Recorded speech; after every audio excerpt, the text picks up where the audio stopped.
Hello, hello, hello. Welcome to Royal Sussex Live. Welcome, one and all. Thank you so much for being here.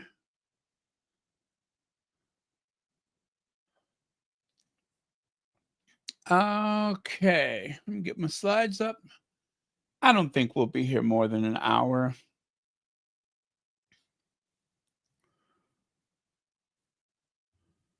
Okay.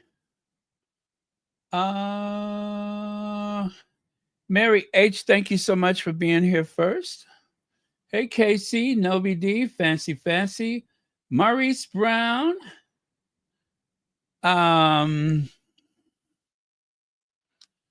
Yes. And Compton Cali Gal, Mama Janet, Ania Paul, and yes, okay. And also welcome KC. I say that already. Gwendolyn Daniels, Carol Lund, Peace and Joy. Let's see. And also, yes, okay. And and let's see, who else is here? Hazel Jones, KC. Did I say KC? I'm sure I did. I guess I'm repeating myself now. Hey, Legs. And also, let's not forget, yes. Okay. Oh, Antoinette Kennedy, thank you for being here. MLC, thank you, thank you. Okay. I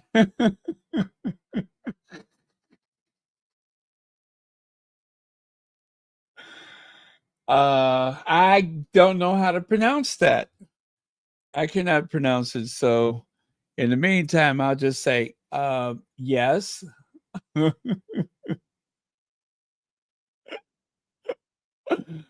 I mean, I think if I try to pronounce it, it may sound like a record is skipping or something like that. So I'll just say yes. So welcome, yes. Okay. Yeah, we'll just leave it at yes. Yes. Yes. Yes. Okay. Oh no, I forgot to put the thumbnail on the slides. I got to do that again, you guys. I didn't do that right. There we go. Got the thumbnail there. I don't need that. Okay, let me try that again.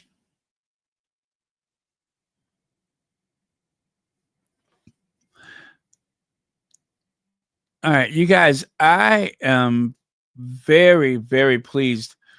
I finally got someone to help me with a project I've been trying to work on for the longest. And really, all I needed was a coach and some encouragement. And it's nothing related to Royal Sussex, but it will definitely help out in the long run. So I am very appreciative and excited to finally get a life coach to help me with this project. Yeah, I'll just call it a project. Hey, Joya Moore, thank you for being here. All right, slides coming up. Gosh, this is good. Snow pear juice. I went to the Asian market and got snow pear juice. I'm curious to know if it's made with, it's made with rock sugar.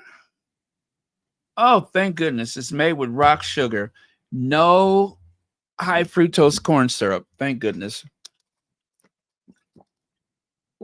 Because if it was made with high fructose corn syrup, I would feel very, very guilty drinking it. I tried to avoid that. Rosa Roberts, welcome. Thank you. Thank you for being here. All right, slides are ready. There we go. Yes, those left behind royals. They're always getting into trouble, and there's nothing you can do to try to blame the Sussexes for their shortcomings, although they will try it. Lord knows they will try it. But yeah, keep Harry and Meghan's name out of your mouth because they ain't got nothing to do with your nonsense. Anyway, I went searching for more pics from last night, and I found a bunch of them. So you'll be pleased to see that, I'm sure. And there's Harry doing the MC thing. Harry presented an award. So it says yesterday, Prince Harry, the Duke of Sussex, and Meghan, Duchess of Sussex, attended the 1805 Live annual event that shines a light on the incredible work of the first responders in Santa Barbara County. During the event, Prince Harry, mental fitness advocate and champion of the first responder community, presented the Heart of the Community Award to the County Fire Department peer-to-peer mental health program. Firefighter Sam Dudley, accompanied by his rescue dog, Rhonda, that's the name of the dog, is Rhonda, accepted the award with Chief Mark Hartwick after they spoke with Prince Harry about the importance of removing stigma around mental health, proving that asking for help is a sign of strength. You hear that? It is a sign of strength, not weakness. Kathy G, thank you so much for 44 months membership. Oh my goodness. Hey, Baron, still a ride or die after 44 months. Well, thank you so much. That is incredible. That is incredible. Ride or die. Ride or die.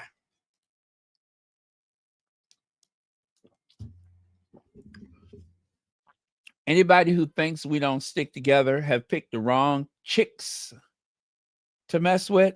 Get it? Pick the wrong chicks to mess with. Okay. All right. It'll come to you. But thank you very much, Kathy G, for 44 months membership. Don't even seem possible, but it is 44 months membership. Isn't that adorable? You picked the wrong chicks to mess with.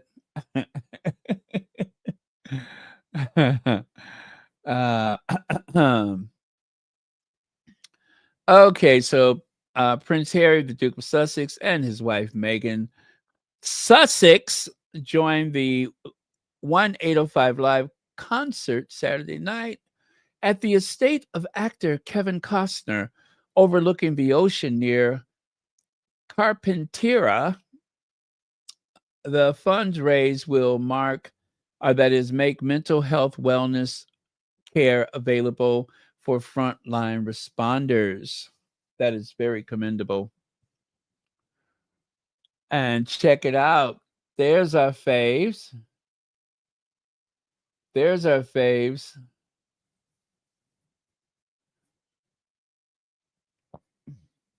Love that.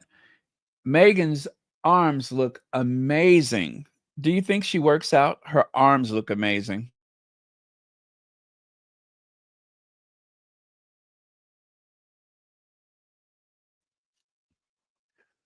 Yeah.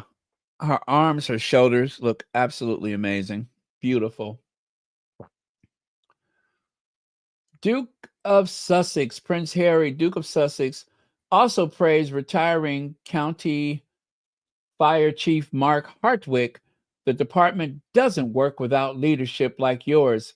You have managed to completely destroy any stigma that exists, and the leadership you've shown your team is exemplary. Yeah, that's what Prince Harry said. Chief Hardwick was appointed as the fire chief of the Santa Barbara County Fire Department and the county fire warden in February of 2019. He previously served as fire chief fire warden for the San Bernardino County Fire District. Mark worked as an EMT through college and was hired as a firefighter paramedic in April of 1992. Wow, he's been there for a while. He rose through the ranks at the San Bernardino County Fire Department, Rancho. Was that Cucamonga? Yeah, that is Cucamonga. Wow, that is a place, huh? The Rancho Cucamonga Fire Department and Santa Barbara County Fire Department. While at the Santa Barbara County Fire Department, Mark has led with a profound commitment to the people of Santa Barbara County. He helped guide and support the county through the pandemic response and has championed the improvement of the county's emergency medical service. Chief Hardwick worked on strengthening the relationship with other fire agencies and launched the countywide, that is, Joint Fire EMS Regional Dispatch Center. Mark grew up in fire service when a firefighter was considered weak and impromptable. Yeah,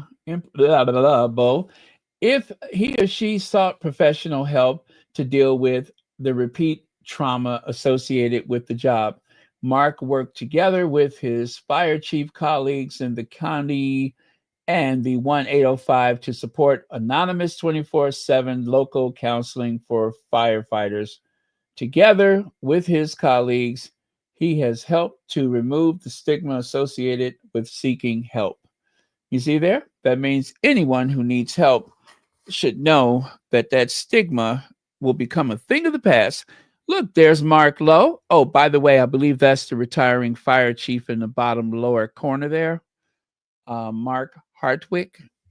And there is Kevin Costner, the man who has donated the use of his estate for this event. And of course, there's our faves. There they are speaking to gosh, I just said his name, didn't I? Rob Lowe. Sam Dudley has dedicated nearly 2 decades to protecting lives and strengthening communities with 7 years of experience as a United States Forest Service wildland firefighter and 11 years serving with Santa Barbara County Fire. Sam's commitment to safety extends beyond the front lines as he is the peer support team coordinator for Santa Barbara County Fire. Oh, they look beautiful, don't they? They look beautiful.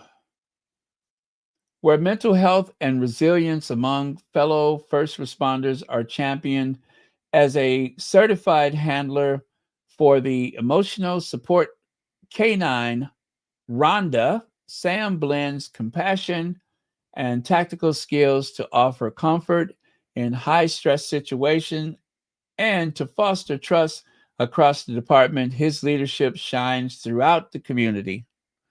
I'm sure it does. What I love about these photos is that you can see that our Sussexes are being smothered with love and affection. Now, remember, they are very well, actually, Meghan is very unpopular in Santa Barbara, right? According to that one guy who claims that he's a neighbor, although he never says where he actually lives, but he's that loser that used to work for the Mirror or the Sun or something like that. And every so often they drag him out, and especially they'll send someone from one of the tabloids to come over to California to interview him, where he will claim, as he's claimed for the past few years, that he sees Harry out sometimes and people seem to like him, and nobody likes Meghan, even though he's never seen Meghan and he doesn't know anybody who's ever seen Meghan. I'm telling you, this guy has the same script every time. But if you look at these photos, these are their neighbors, and it says the complete opposite. How long are they going to allow this man to perpetuate this fraud? He's making it up. It's just not true.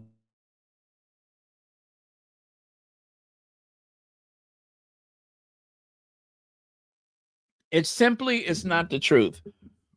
The Sussexes are very popular and very loved in their community.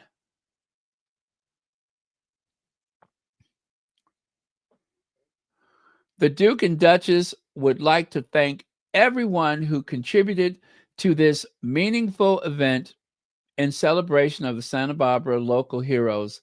This annual event highlights the importance of supporting first responders in Santa Barbara County, serving as a reminder of the incredible individuals who work tirelessly to protect our community.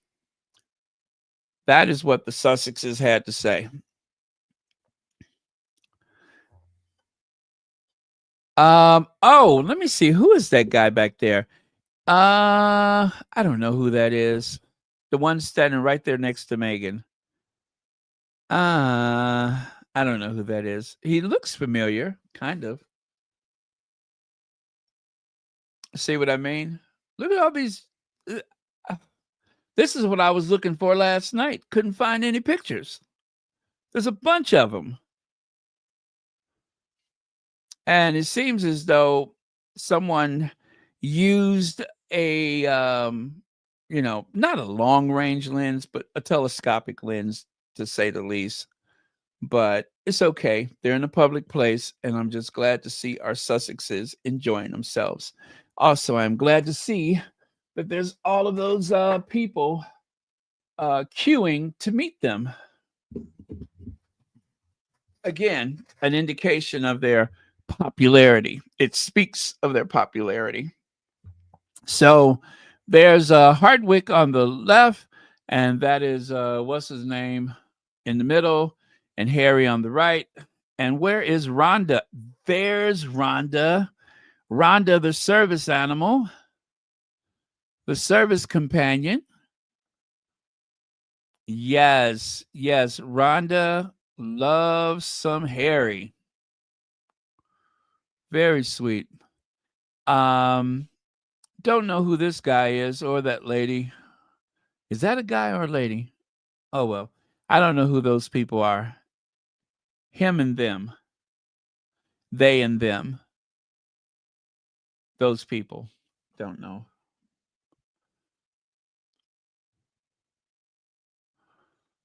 Yep. I like when Harry wears a dark shirt like that. Let's see, Baron, is that one of their security guards? They have 3. I'm not sure. I can't be certain. Well, hello, producer Ann Franklin. Thank you so much for joining us.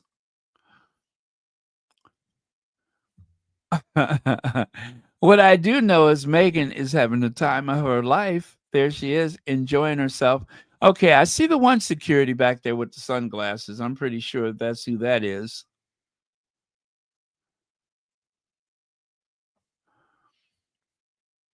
Very cool. And of course, Meghan wearing that Carolina Herrera. This is a great picture right here. I love this one. I love this one.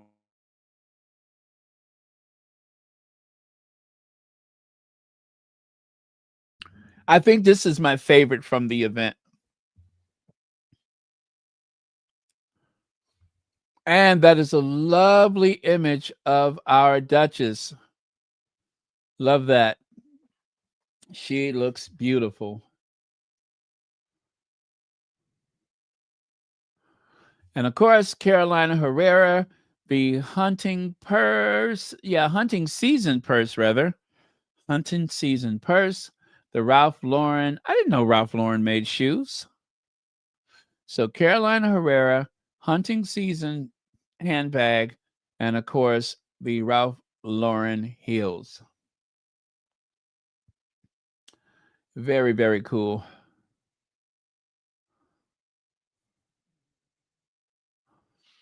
Well, take a look there. Remember, I said yesterday someone was copying off of Queen Elizabeth? Isn't that something? I should not be surprised. She doesn't seem to have any individuality of her own, does she? Always copying off of someone. King makes it clear Harry cannot be a half in, half out royal. Now, you know what? This really grates on my nerves, and I'm going to tell you why in a minute. Palace sources said any suggestion that the prince could return in a formal capacity were wide of the mark. Wide of the mark. Boy, I tell you. Do they not know simple English over there? It is understood that Harry does not want a half in, half out arrangement and did not ask the king for any such deal at the latest meeting. That's why that gets on my nerves. On the one hand, they are, pounding their chests, letting you know that the king refuses to half in, half out. Harry did not ask for that. He didn't ask for it. A spokesman for Harry told the Times the Duke has made it clear, air quotes, clear, that the focus has to be on his dad. Beyond that, wait, let me clap. Beyond that, I never do that clap back thing, but beyond that, and on any other issues as it relates to his family, we won't be commenting. See, that's why they clap, because that way they can you get their attention.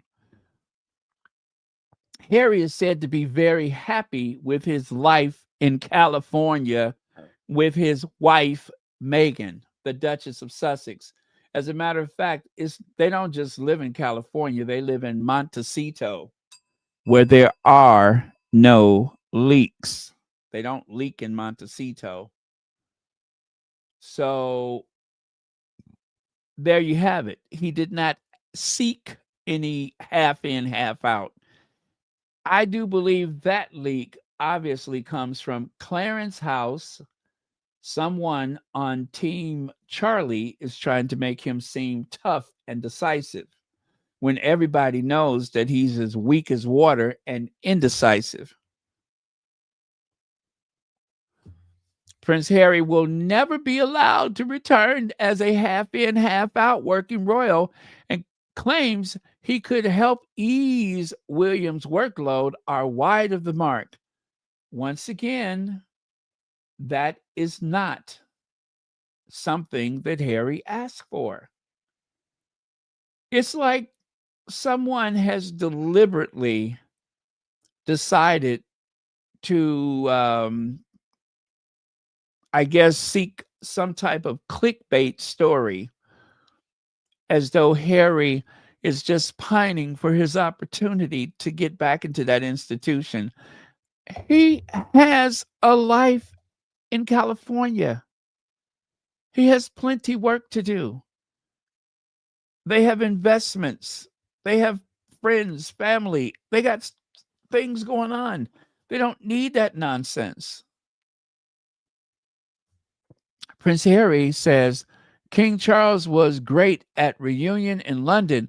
The Duke of Sussex and his father met at Clarence House for a private tea that lasted less than an hour, even though it had been 19 months since they last met. That is where they left off. They had a good meeting, and of course, someone from the Clarence House decided to brief. They violated the no briefing by briefing that if Harry or someone on his team briefs, then that's going to be a problem. But how did that get out? That's because someone at Clarence House leaked They leaked. They leaked to let you know that Harry better not leak.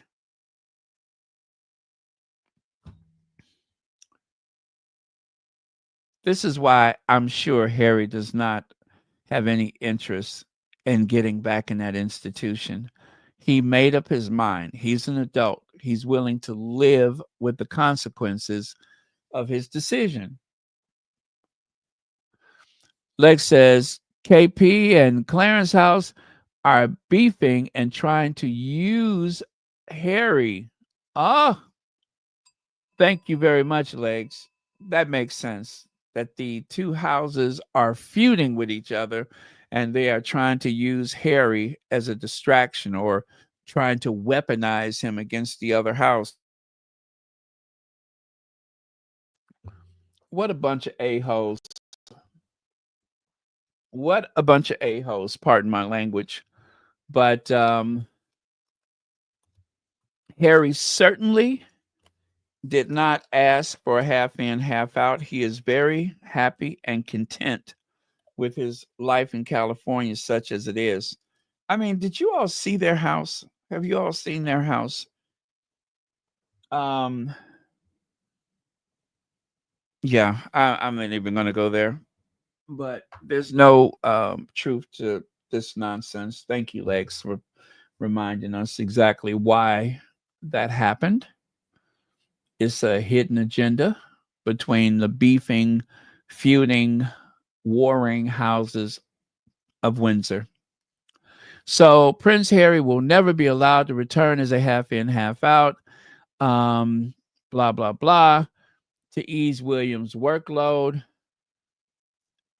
It would only benefit William, but I don't see how that makes sense. I really don't. Um, but let me say this though. There could be a point in the future where they're begging him. And maybe that's what it is. Maybe they want it to appear as though he's begging them, even though he hasn't asked them in the first place. But maybe that's what they're holding out for. There's really nothing for him to do. The bread and butter stuff, um, I'm sure he's not going to fly over there to open up a dairy or something like that. I mean, that's something that you do when you're a full time royal. Unless you're Will and Kate, then it's beneath you. But there's just no truth to it. Harry is going to stay in contact with his father. That's all he wants for now. And I hope that they'll just leave it at that and not keep making up stuff. Kensington Palace are lying about the Archie to deflect too. Yes, there's that too. But the thing about Archie going to school over there. Thank you, Legs. Also a deflection. So, and you know what? That was right on time. Tom Sykes, update on my Archie Eaton story. Harry's team initially brushed off my query in vague terms, right? However, after publication of this story, a spokesperson for the Duke said Prince Harry has not put his son's name down for Eton, nor does he have any plans to do so. So, do you all know what that means? There's no truth to this idea that Archie or Lily are planning to go to Eton. Oh, they don't have girls in that school, do they? Well, that Archie is planning to go to Eton. There's no truth to it. None. That was totally made up. There's no truth to it whatsoever. So there you go. Um, Harry's team is doing what I hope that they would have done some time ago. Instead of never explain, never, no, what is it? Never complain, never explain. They are pushing back before they can um, perpetuate these lies and let it fester for weeks at a time. Harry's team, they're pushing back. They're just like, no, that did not happen. He did not say that. They are not doing that. And I'm glad. I am so glad that they are vigorously denying or at least reaffirming their position instead of allowing them to, I guess, grift off of this for an extended period of time. And I like that. Just simple English. Harry's team initially brushed it off, right? In vague terms. However, after publication of this story, a spokesperson for the Duke said Prince Harry has not put his son's name down for Eton, nor does he have any plans to do so. So I think that, like with a lot of those schools, they like to know sooner rather than later so that they can prepare for your child to be in a future class. Well, as you can see, that is not in the cards. So I don't know what they're going to do, but it does not involve Eton so far. So good. Thank you, Team Sussex. I like this new communication thing. And her favorite dress designer and a summer it bag, Meghan Sussex, damn it, makes a surprise public appearance. That was in Vogue magazine. Harper's Bazaar, Meghan Sussex, damn it, wears a Carolina Herrera shirt dress in a surprise appearance with Prince Harry. How come they just can't say Meghan Sussex? How come they can't do that? Why is that such a strain for them? Richard Maureen Eden trying to put that story out there that a confidant of Harry, he doesn't have any access to any confidant. As usual, Maureen is lying her rat behind off. She just wants her slice. And that was Maureen. Remember, I showed you that. It was a tweet where someone said to Maureen, "Aren't you the one who said they purchased a house in Portugal?" That wasn't true either. Calling that rat face Maureen out.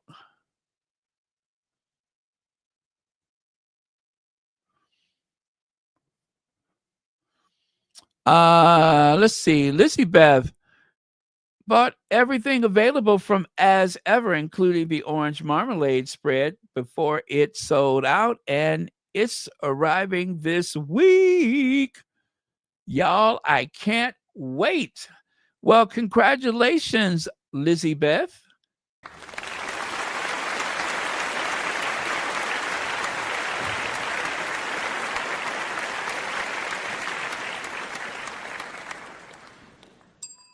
And I hope and pray.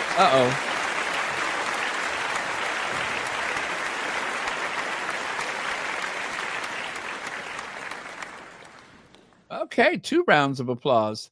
Well, I hope and pray that it is everything that you've ever wanted to enjoy. So good for you. I am glad. I finally got my other apricot. Yeah, I finally got my other apricot, so I'm happy. I think I'm probably like the last person to get the replacement apricot, but it did finally come. And I am very pleased. Okay. Thank you so much for the super chat. Are they? They're having a meltdown over Meghan's jewelry at the charity event when they just had a taxpayer funded state dinner full of colonized jewelry. The hypocrisy is foreign to them. I didn't hear anything about the jewelry. Huh. Okay. Yes, so again, this was a big story. Harry can't be half in royal. Okay. He doesn't want it either. He didn't ask for it.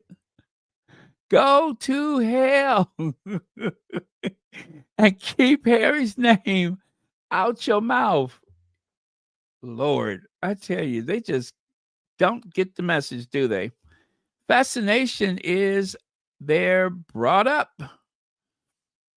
Fascination is, oh, okay. There's a sound bite for this.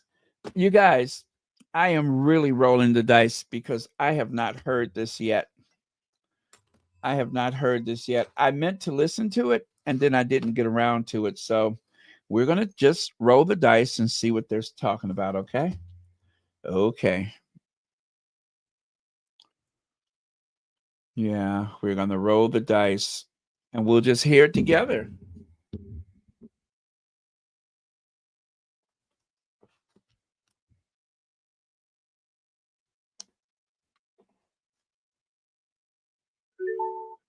This wasn't the Princess of Wales's visit, but you can see how she's emerging because she, part of the American fascination is they're brought up with that Hollywood culture and Disney and princesses. Central to the Disney brand is princesses. So they've got a bit of that. Kate has got that. She does epitomize the Disney princess in many ways. She definitely delivered that last night with her outfit. But combined with now, I think... being the next queen. Reminding people of how the Queen, that refinement, and I think that came through with the cancer diagnosis, refusing to respond to us, the media, as in what's going on, and spending time, just the stoicism that she showed with that. So I think she's got this double whammy of like having that Hollywood fascination, but also a reminder of the Queen, which is actually the fascination, I think.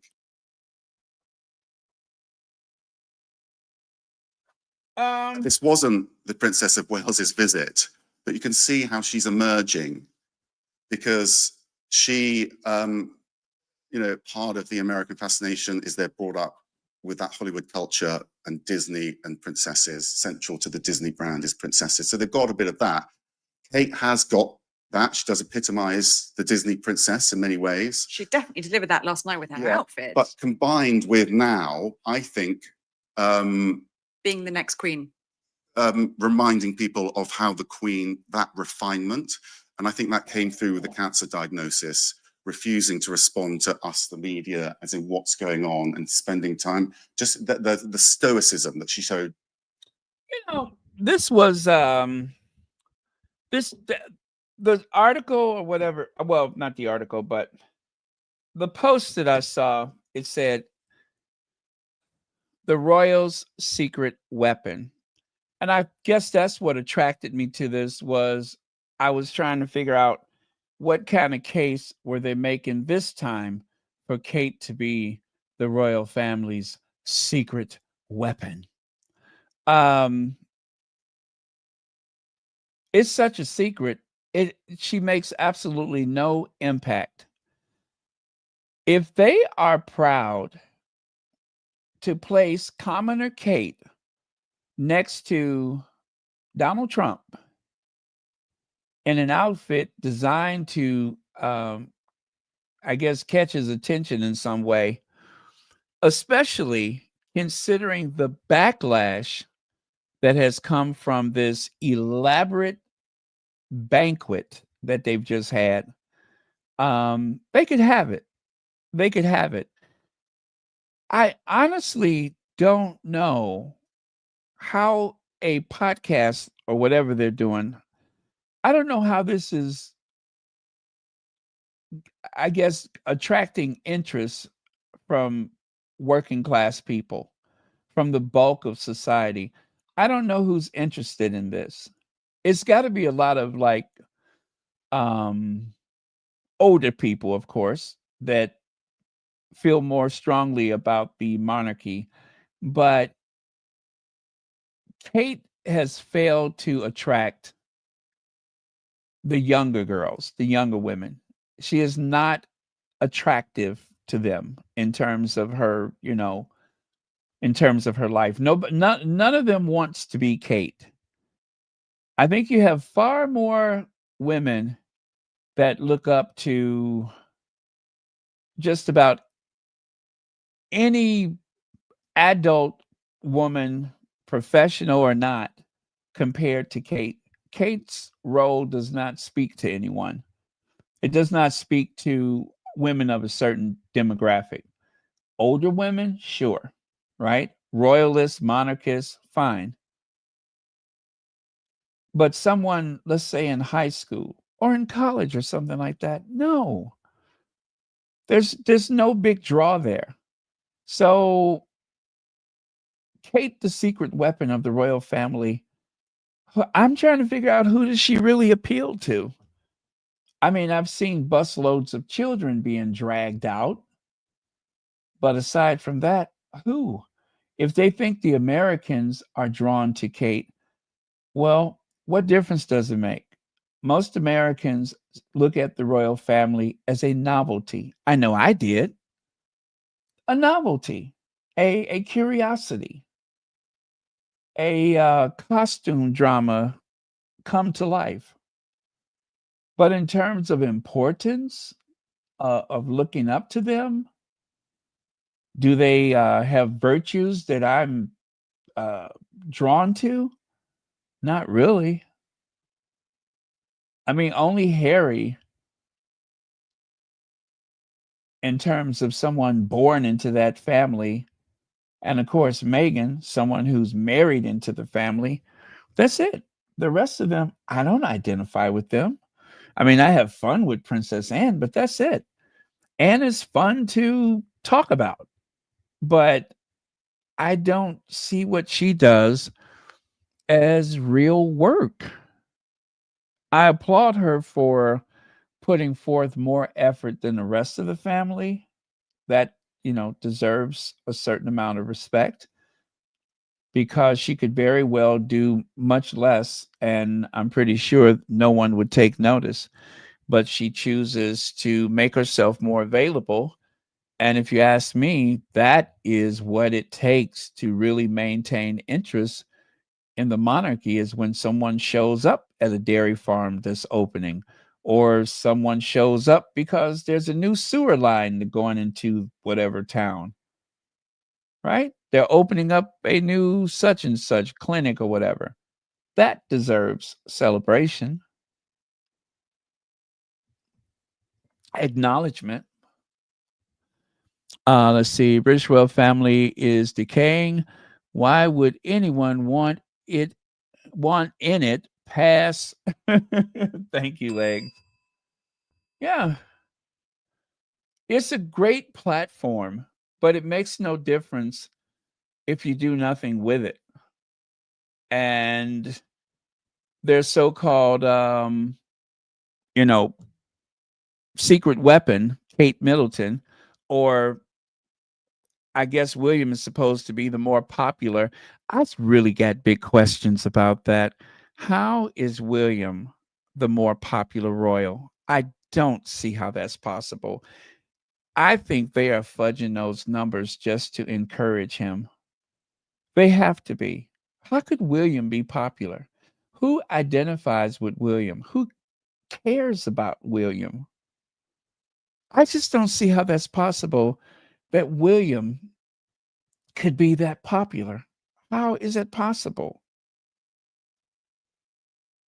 Whenever you see him, it looks like he is planning a prison break or something. How could anybody be so, you know, fascinated with William? I just don't believe those emotional comfort polls. They cannot be accurate. They cannot. I'm sorry. I just do not see it. I could see if Princess Anne was the more popular. That would make sense to me. But William? No. No. Huh, Americans, did he see that, what is that? Basketball visit. Do you mean when they were sitting courtside? Is that the one you're talking about when they were sitting courtside and they got booed? But thank you for the super chat.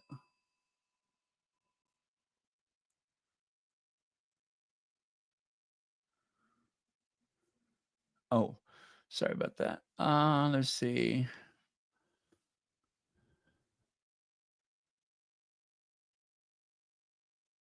Went to heavily Irish Boston. Yeah, that was a mistake. That was a big mistake when they went to Boston. That was a big mistake. They were worried about the Queen's safety when she went to Boston. When was that? Back in 1976 or whenever it was?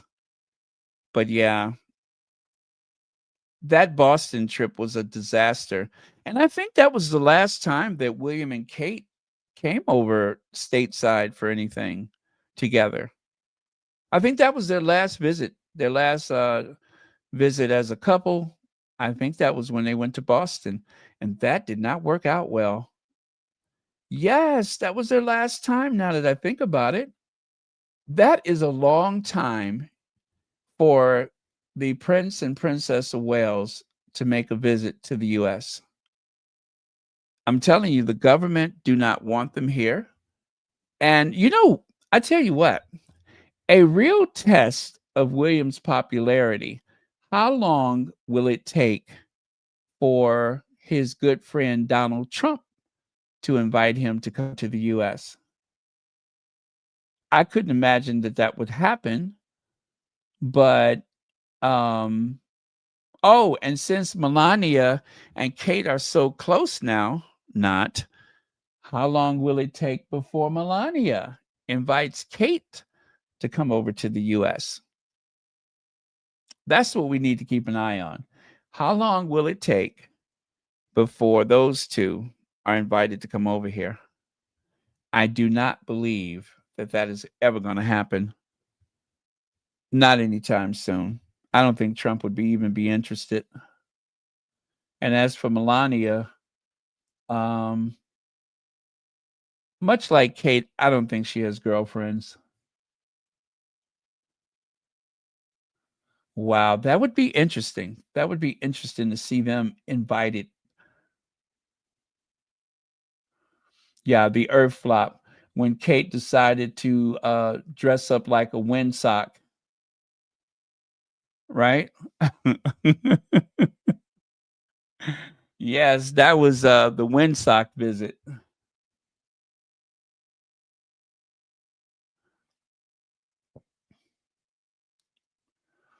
Let's see. I believe Camilla would have said something. Oh, okay. They don't go anywhere, you guys. Will and Kate they go on vacation, but they have not had a tour together. Before Boston, they went to the Caribbean. That was 2022. They haven't had any kind of visits since then. 2022, and then of course Boston, that came later, right? Or before? Oh my gosh. Yeah. I would love to hear what Celebici has to say about that. I hope Celebici does an article about that, because they drag Will and Kate. They really do.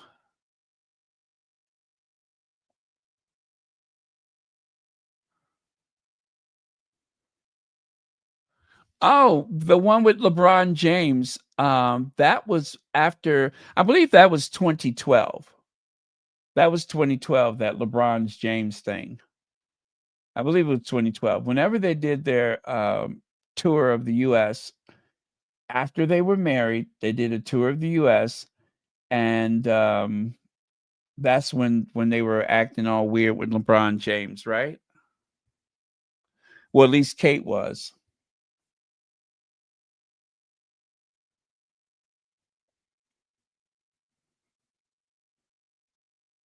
I think so. You know what I'm getting? Yeah, because Kate was pregnant at the time. Kate was pregnant at the time when she met LeBron James. Okay, let me see. Well, we went over this already, so I don't have to do that one. Smiling Harry and Meghan make surprise joint appearance as it emerges He will meet his father, Charles, regularly, and aides plan first public appearance together in 6 years. Now, that is interesting. A joint appearance together for the first time in 6 years. Charles and Harry. I'm not sure if well, I mean, I don't know. Let me find the article and see what it says.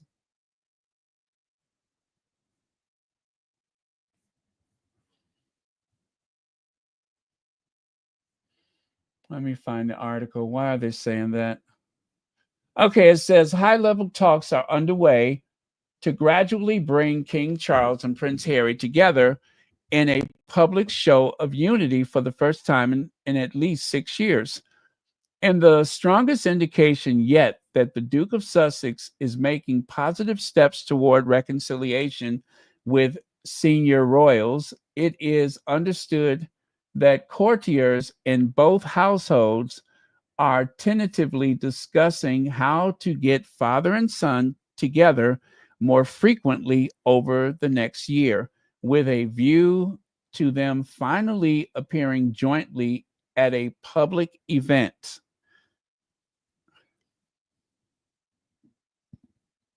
I'm not sure what to think of that.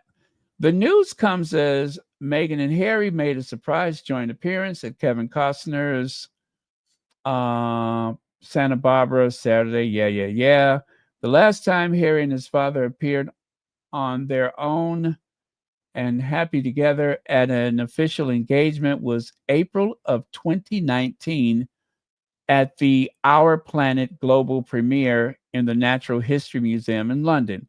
Since Harry stepped down from royal duties in 2020, they have only been pictured with other family members at the state funerals of Prince Philip and Queen Elizabeth. The extraordinary development comes after Harry spent 50 minutes, blah, blah, blah, yes. An appearance together of the king and Harry would be interpreted as thawing of their relationship, and the acceptance of the Duke and Meghan and their children, Archie and Lilibeth, back into the royal fold after several years of bitter recrimination between Harry and his family. The move comes as relations allegedly sour between the king and the Prince of Wales, amid claims Charles is unhappy that William's workload is less than his own. In turn, his heir is said to be angry about the meeting with Harry. Now, one has nothing to do with the other. One has nothing to do with the other. The fact that Charles met with Harry does not mean that we should ignore the fact that you have been on 5, 6, or 7 vacations in 2025 and the year's not even over with. So what difference does it make? Is that just like some kind of way to push back as though that makes any sense? It doesn't, because he doesn't work. Lazy.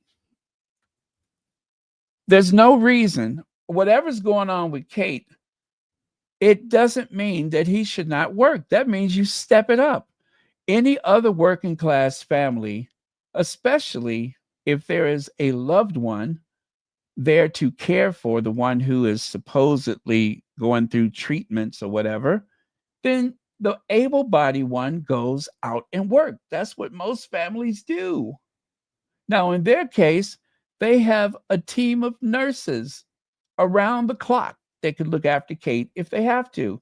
There was no legitimate reason why William decided that he needed to dial back his schedule. And I am not talking about this year, I'm talking about last year.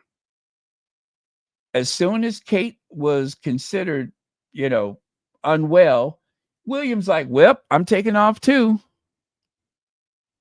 There is no reason why he had to do that. When Philip was in the hospital, when Philip was recovering or convalescing, Queen Elizabeth got dressed and went out and opened a dairy farm. She did her investitures. This is something that the press need to call him out on, and they just won't do it. It's very rare that they call them out. Amanda Platel did the right thing by calling out that family of the Welleses, including Kate. They have been getting this free ride for a long time. Get your behind out there and do what other able-bodied people do. Go to work and stop making excuses, sweetie. Want to see who UK will send to Luxembourg for the abdication of Grand Duke Henri and the installation of Prince. Oh, I didn't know that they were having a abdication. I didn't know that. When did that news come out? Let me see. Grand Duke Henri. Ah. Okay.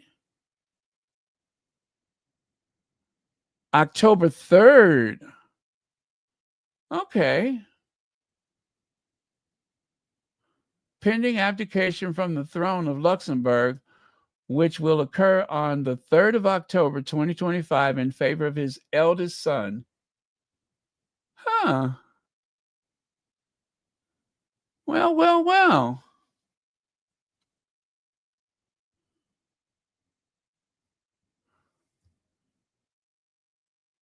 Per tradition by the Grand Ducal family of Luxembourg, the monarch, prior to their abdication, typically appoints their heir apparent as lieutenant representative, also known as regent, meaning they assume most of their constitutional powers to prepare them prior to acceding to the throne. All right.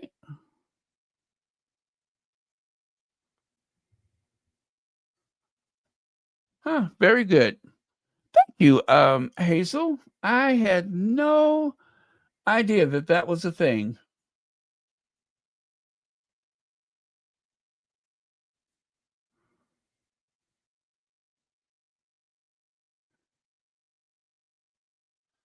All right. Lovely.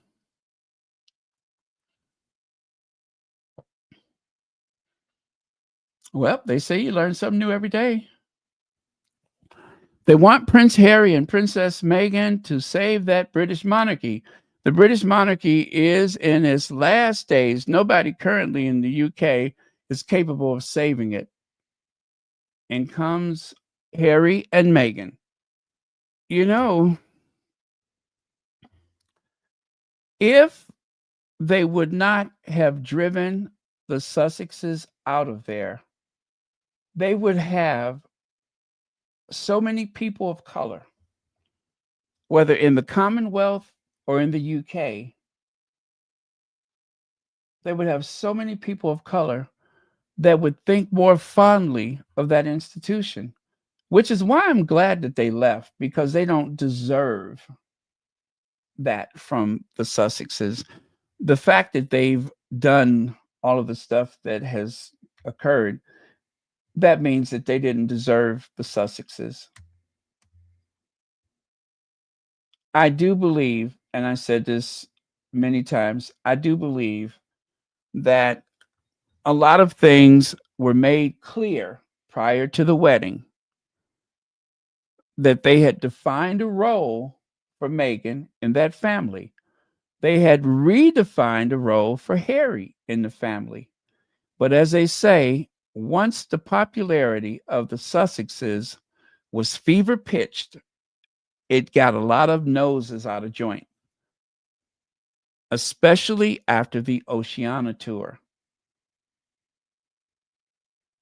But there's a few key things that the Sussexes have done in the past couple years that prove that they were wrong. Nigeria, Colombia, their obligations with the Invictus games, and all of the other things like Meghan going to the children's hospital, Meghan going down to Uvalde, and of course, all of the stuff that Harry's done, especially Harry's September last year, where he went and dominated the United Nations. Harry was the biggest name at the United Nations, period. He was like a superstar at the United Nations. And then off to the UK and off to Africa. And then this year, he did it again. This time onto the UK, where he had multiple things on his itinerary. And then that trip to Ukraine, actually, his second trip to Ukraine.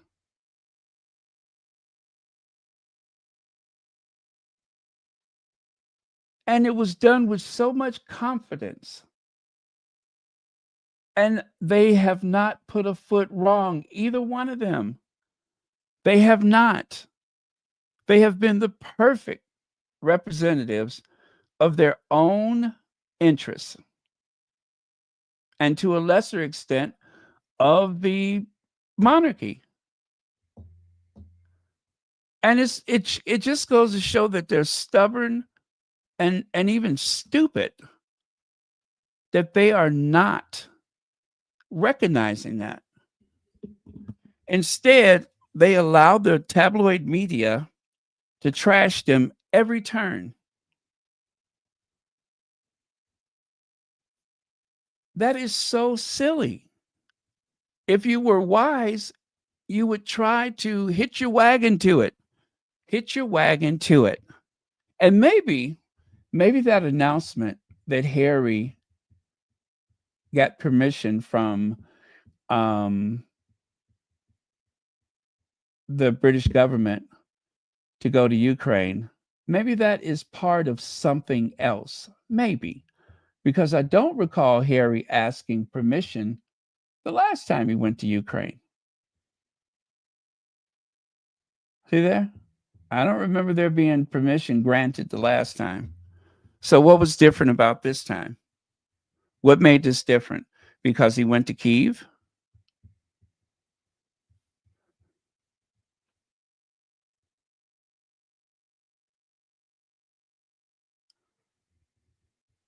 But Harry has been flawlessly operating outside of that institution. Meghan has flawlessly operated outside of that institution, so much so that they go out of their way to say quasi-royal tour.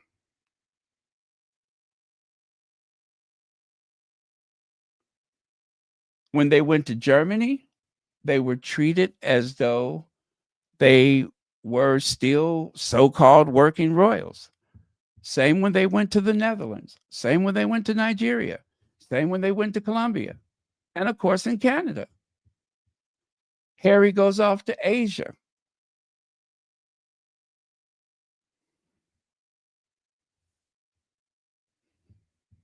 They are literally cutting off their own noses to spite their faces. It does not make sense. It is so ridiculous. And maybe Charles has seen the light, that maintaining this grudge is only going to carry over to his funeral. Whenever he goes down in that storm cellar, his memory would be better served if he makes peace with his son. Keep your rather handsome wife out the way and make up with your son. Keep that square-jawed, bushy-haired wife out of the picture and make up with your son.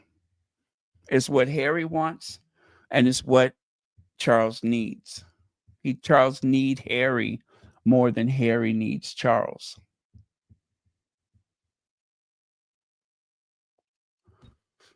Now this spot of bother. Fergie's emails with Epstein exposes hypocrisy and media games.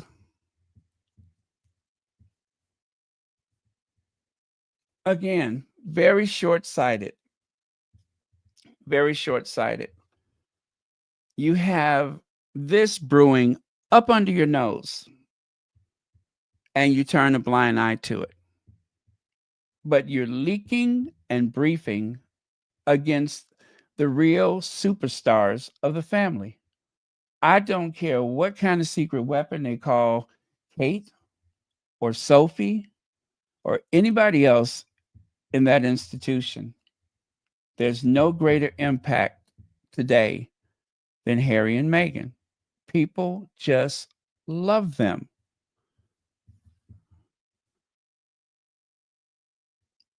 In spite of everything that has been thrown at them, especially in the US, especially in the US.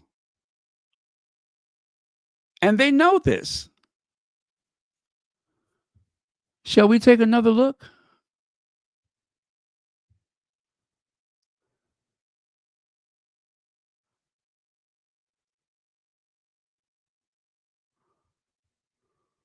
Rock stars. Rock stars, I tell you, rock stars.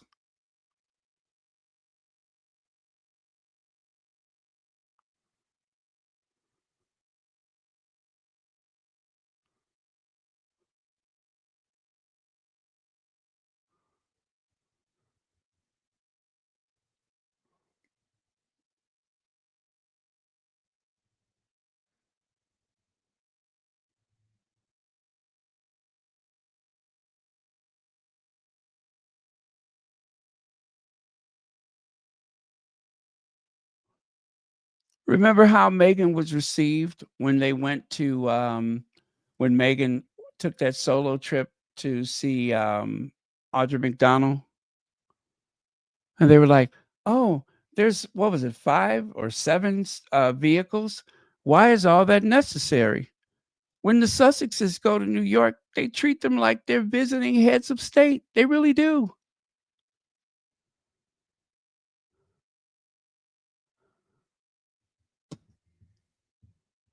I don't know what exchanged with the mayor's office or whatever, but now they get the security that they deserve. And they hate that across the ocean because it reaffirms their status. Whatever they say, no matter how they try to twist it, that is the son of a king. That is the daughter-in-law of the king. And they're not even going to another country. They're just going to New York City.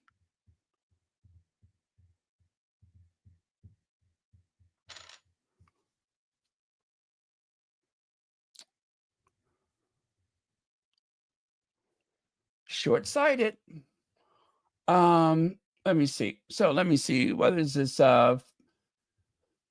This is Feminegra, of course. Sarah Ferguson, Duchess of York, is once again caught in a scandal. Newly resurfaced emails show her calling Epstein a steadfast, generous, and supreme friend in 2011, weeks after she had publicly vowed never to contact him again.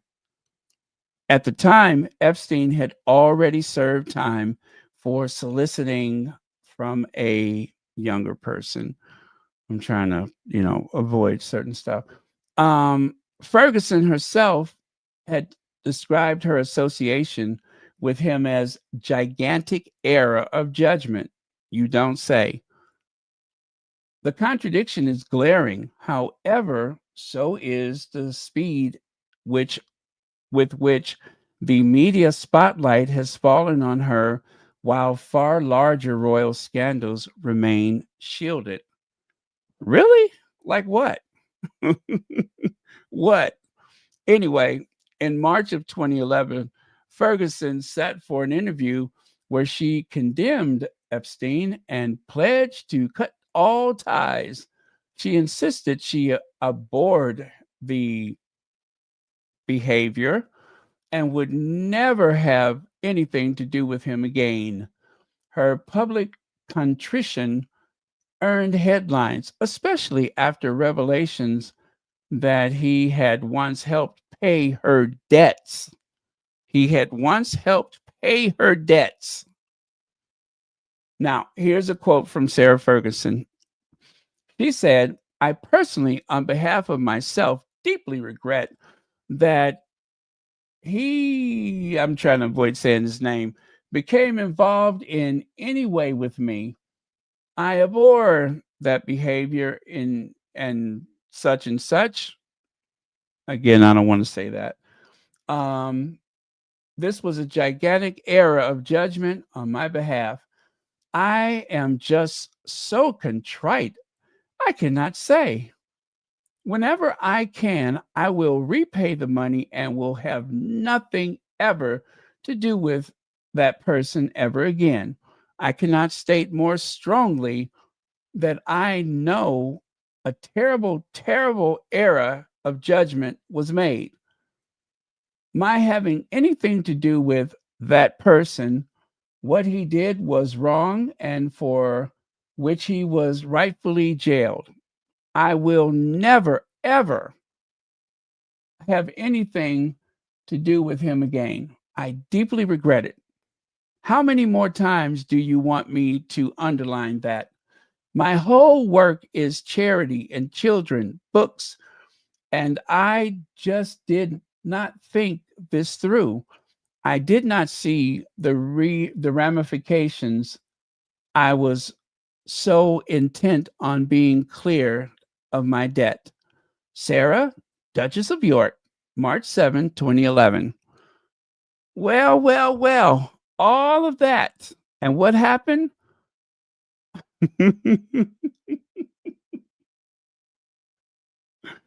She talked to him again. I mean, this is all of that. And you end up contacting him again. You know what? I'm going to put that on the screen for you because I want you to see this for yourself. All of that.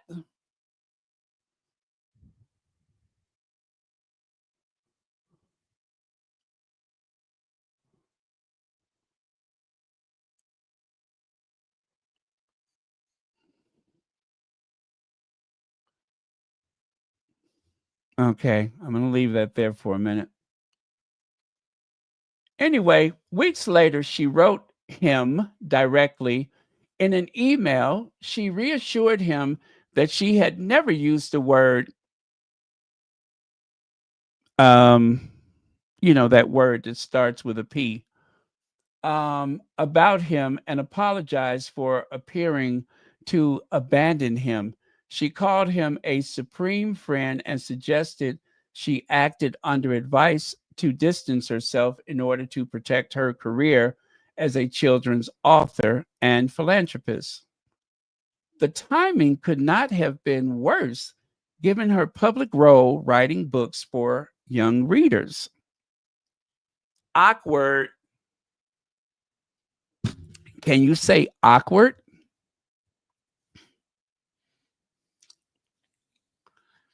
Okay. Here's another quote. I know you feel hellishly let down by me from what you were either told or read, and I must humbly apologize to you and your heart for that. You have always been a steadfast, generous, and supreme friend to me and my family. As you know, I did not absolutely not say the P word about you, but understand it was reported that I did. However, I am apologizing to you today for not replying to your email or reaching out to you when the tabloids were horrendous. I was advised in no uncertain terms to have nothing to do with you and to not speak or email you And if I did, I would cause more problems to you, the Duke and myself. I would cause more problems to you, the Duke and myself. I was broken and lost. I shut down and ran away. I saw all my children's work disappearing. I didn't want to hurt Andrew one more time. I was instructed to act with the utmost speed if I would have any chance of holding on to my career as a children's book author and a children's philanthropist. In the meantime, I write you this from the truth of my heart, Sarah, Duchess of York. And that was April of 2011.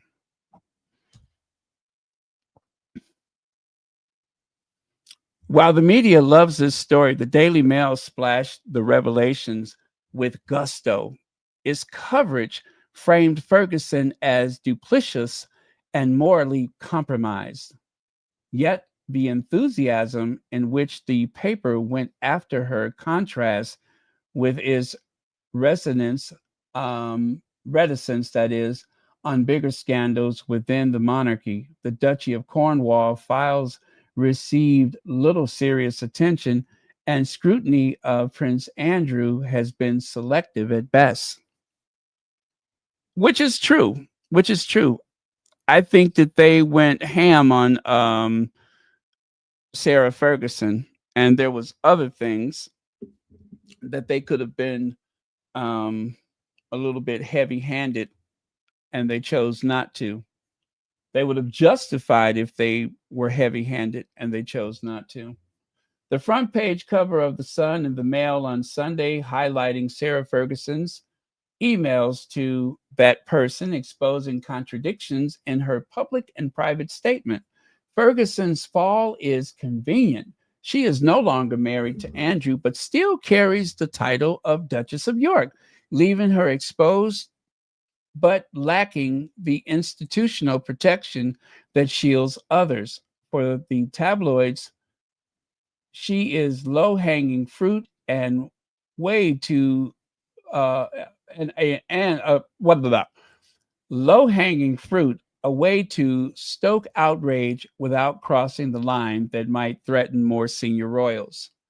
Scapegoat for larger problems? Yes. The resurfaced email also served another purpose. Ghislaine Maxwell once claimed Andrew met with that person through Ferguson, shifting part of the blame onto her, though this account remains disputed.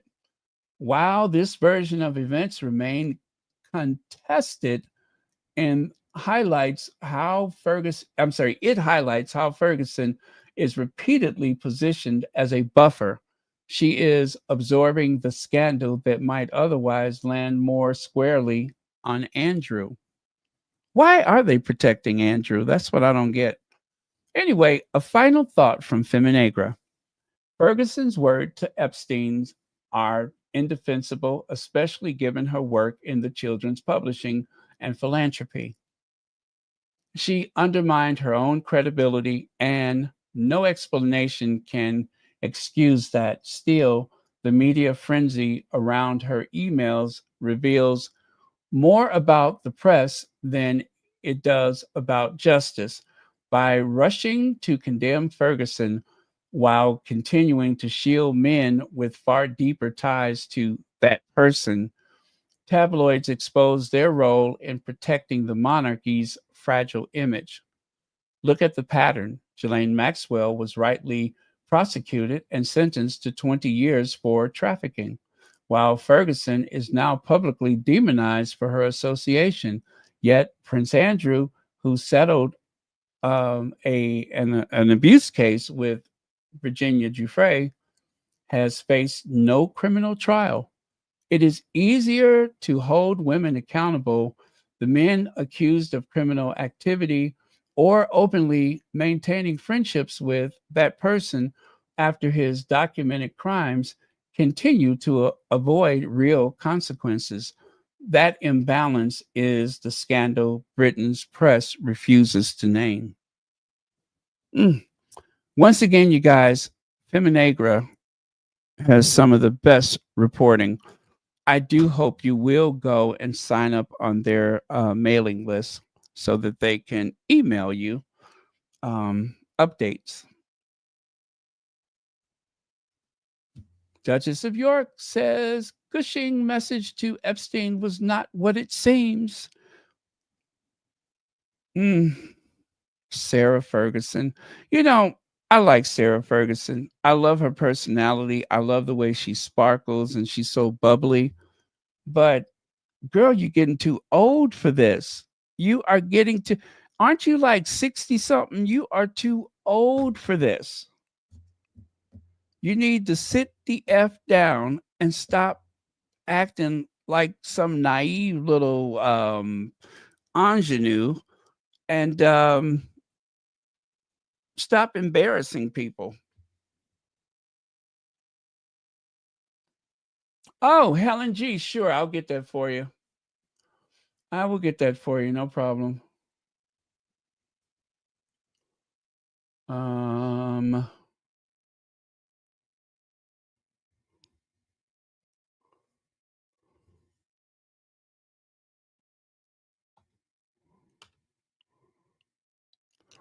There you go. I'm going to put that at the top of the chat. Thank you so much for asking for that. Okay, let me click on it, make sure it works. It does. Okay, thank you so much.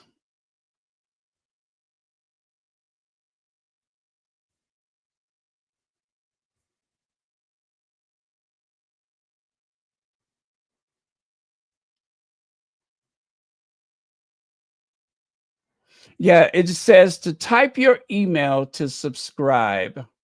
I'm going to take a very quick screenshot so you can see where it is on the page, although it's pretty obvious. Now, I'm doing this on a computer. I don't know if it will be difficult at all to do on a phone, but at least we know that it is possible. So they do have a mailing list.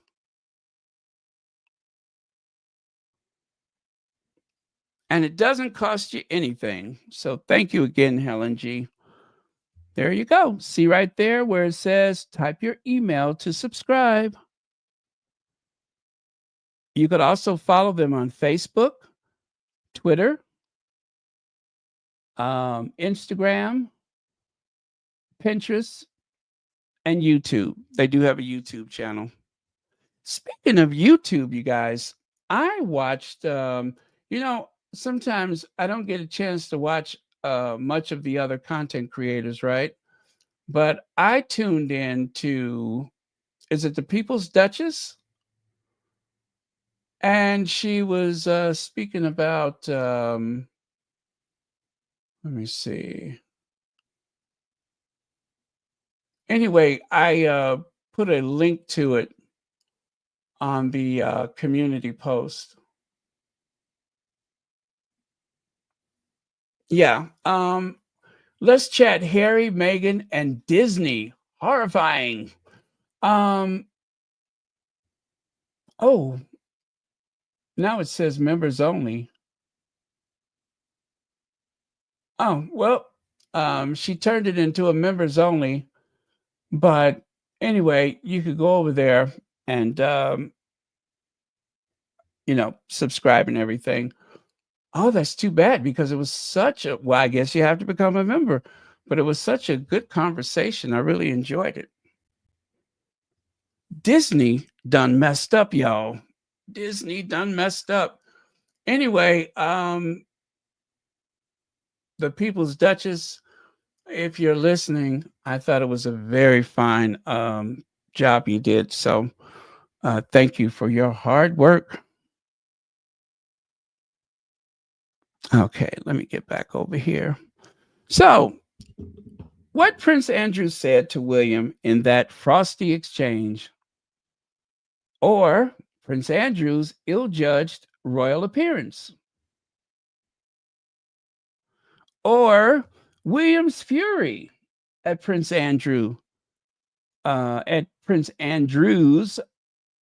funeral ambush. told by friends to royal biographer Andrew Lonnie. Andrew Lonnie, they're using him a lot these days.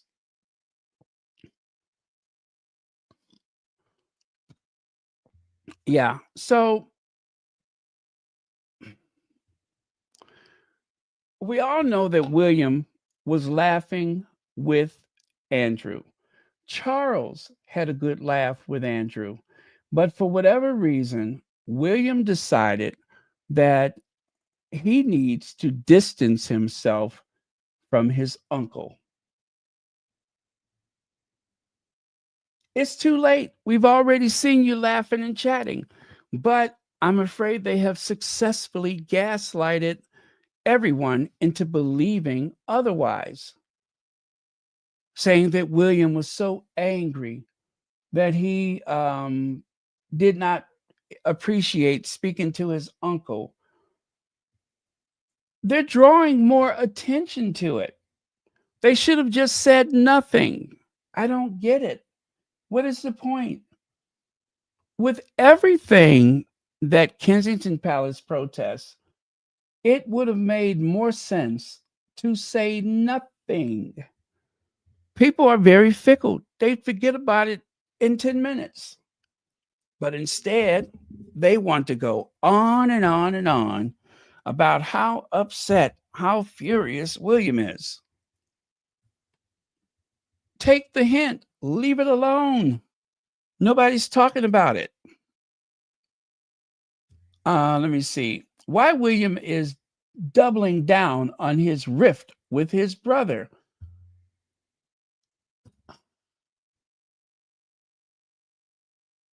You see what I mean? That makes absolutely no sense. You're only drawing more attention in a negative way. People don't see you as strong. People see you as arrogant and negative. This does not help. The only people that are actually enjoying that are not the people that you should want to impress.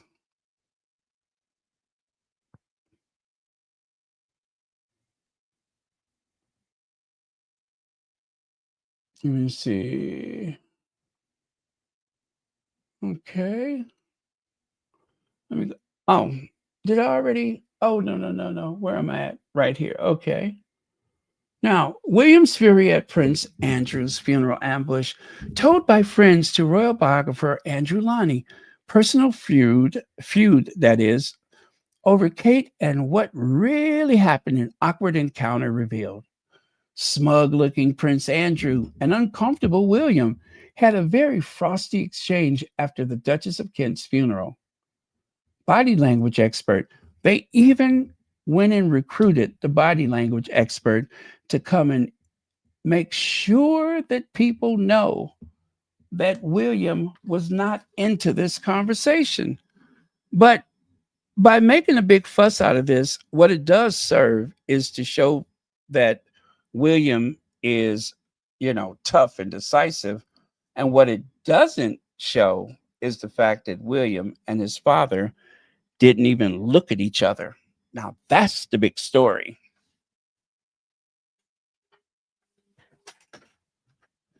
That is the big story. That is the one that deserves examination.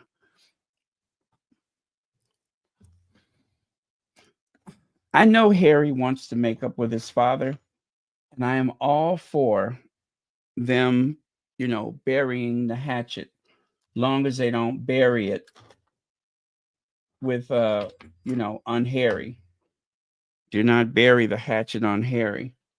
I'm sure Charles is doing this to get even or to strike out against William. I'm sure that's part of it.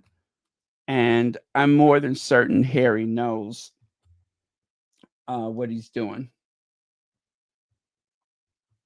So if you, like me, are feeling uncomfortable or uneasy or ill at ease, should I say, let's just hope that Harry gets everything out of this reconnection that he needs, this reconciliation.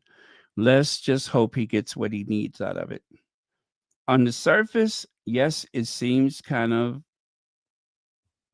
troublesome that it can potentially backfire, but so long as Harry gets what he needs out of this, that's what's important. Sometimes what is that they say? You have to break an egg to make an omelet. So if that's what it takes to, get to where they need to go. So again, I I do think that it's not without risk, but I just hope that Harry gets out of it what he needs. Joy Amore, thank you so much for being here.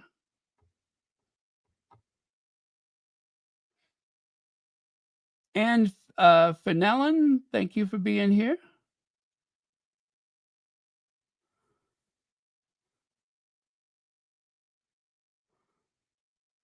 Oh, you're going to sign up on your phone? Thank you so much for doing that.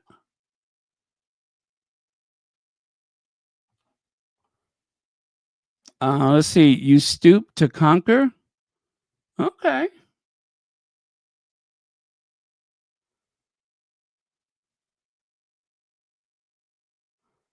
Oops, nothing. What does that mean? No lies, more lies. Okay. Wait, okay. And he is a sick old man. All right. What is that? I don't know what that is. I zoomed into that for some reason, and now I can't remember what it was. Oh well, I guess it's not important. Yes, yes. Fix my life. Mama fix it. Mama fix it. I think this was Cold War Steve. This came out when the Queen paid all that money, over what was it, 12 million pounds to someone that he never met for something he didn't do.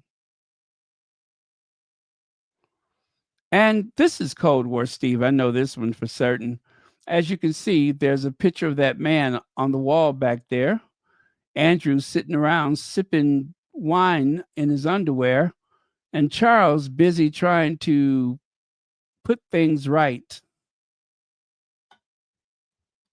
Epic. But yeah, those two are trouble. And I'm really sad for Sarah, because I like Sarah. Sarah was a good friend to Diana, and I'm not going to forget that. She was a great friend to Diana. So she doesn't have a mean bone in her body. She really doesn't. I don't know that she has a mean bone in her body at all. And no matter how many faults she may have, I appreciate the fact that she is seemingly basically a good person. Okay. I'm going to think about that more than I think about her putting her foot in somebody else's mouth.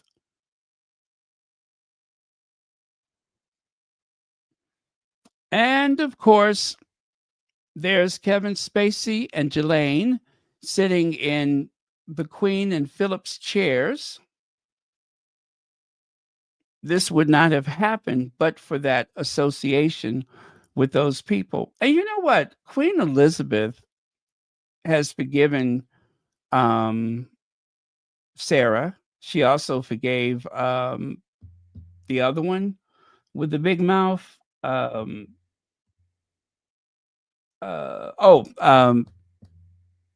Sophie Wessex. The Queen, let them back into the fold. So if it was good enough for Queen Elizabeth, then I think Charles needs to calm down. Sarah just needs to go away for a little while. Don't come back until the heat is off. That's all. She doesn't have to go away forever. But we should remember that it was Meghan and Harry that brought Sarah out of the cold. Remember, they hadn't. She hasn't been to anything in the family until they got married. She was invited as a guest to the Sussex wedding, and that was like the threshold she needed to cross in order to get back good with the family. But I mean, this is from 2011. Yes, she used poor judgment, but this was that a letter was from a long time, or email that was a long time ago. And she has done a lot since then. So it almost seems unfair to punish her for something that happened, what, 13, 14 years ago?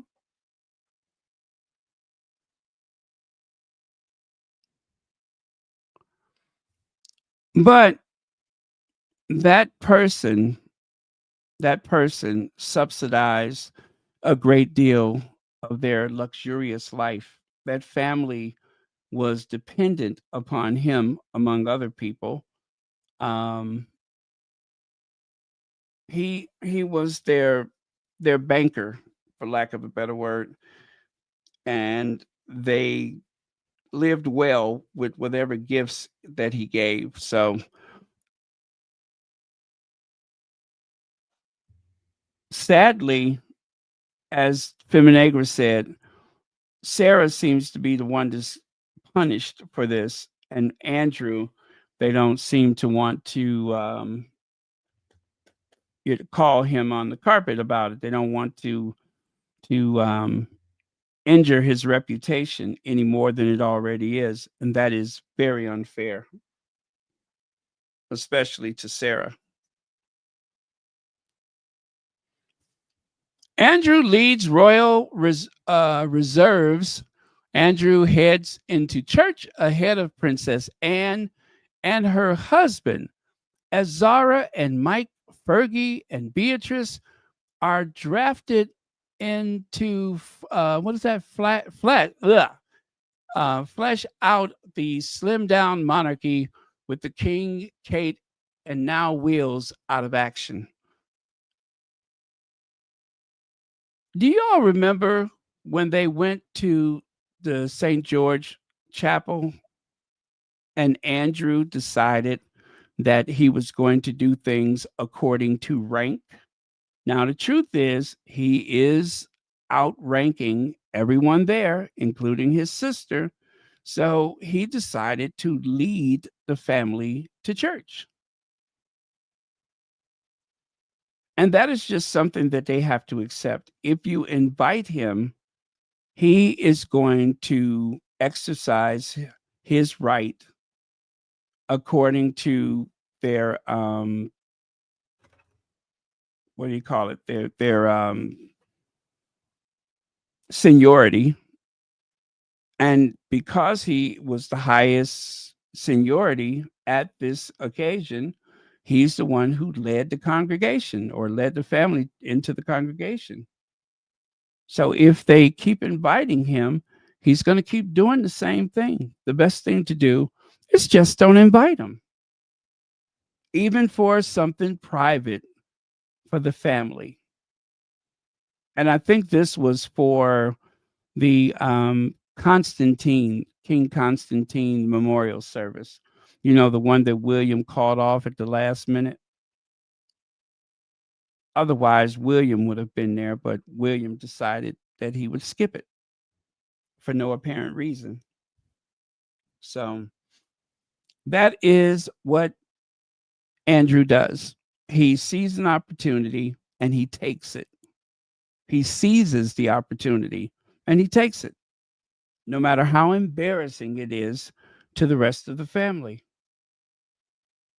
If he's going to attend these events, then Charles needs to make it very clear to him, you are not allowed to take your position according to rank. Keep your chubby butt in the back, period. Now, guess what, you guys? I'm done. I am done. If you have any last comments, please throw them into the chat now. Thank you ever so much for watching. Royal Sussex. And this week, I promise you, I'm going to do my best to come on earlier than later. So starting tomorrow. And if there's something else that happens later on in the day, I will just come back in the evening. How's that? Okay? Because I want to make sure that other people that cannot be up at these hours can have a chance to fellowship with the Sussex Squad community that is on Royal Sussex. So that is my goal anyway.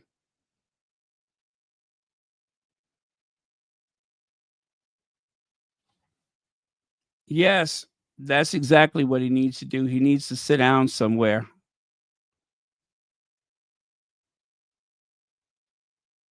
But who's going to tell him?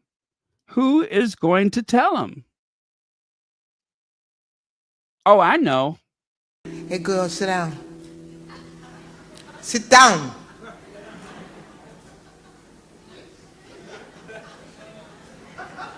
Sit down.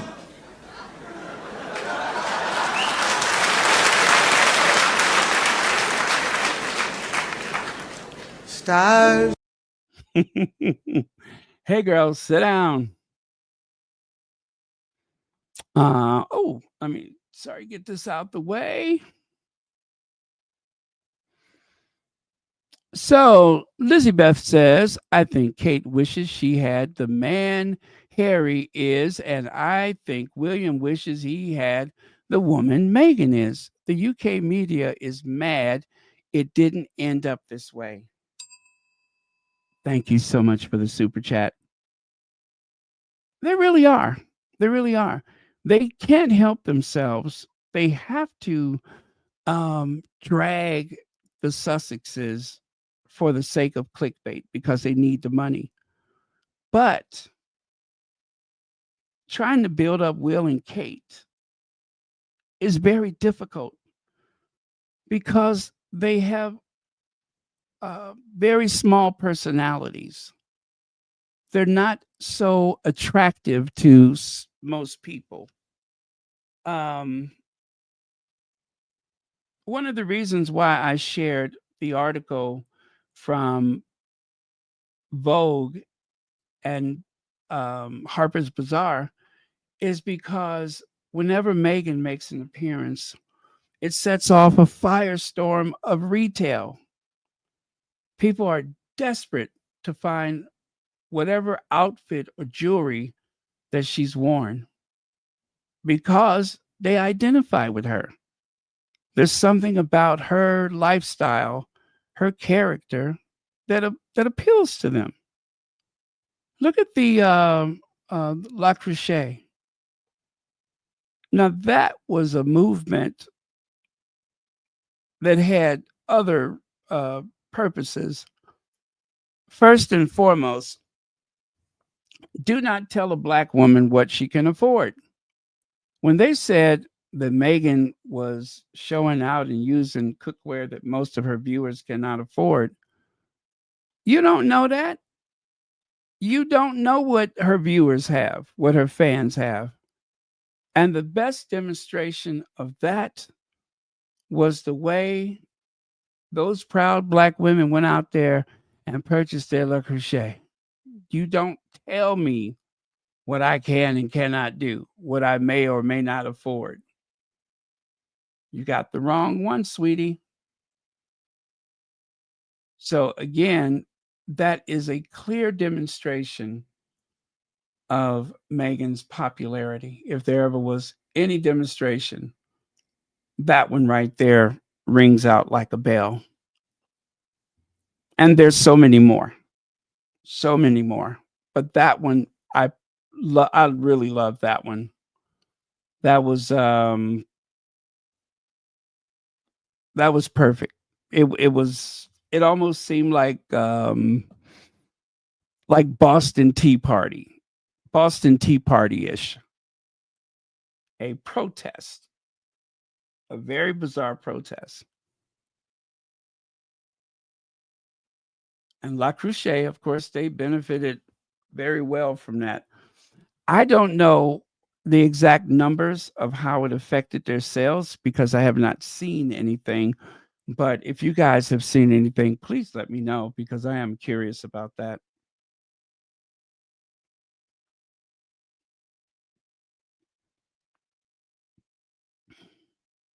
Yeah, King Charles is weak.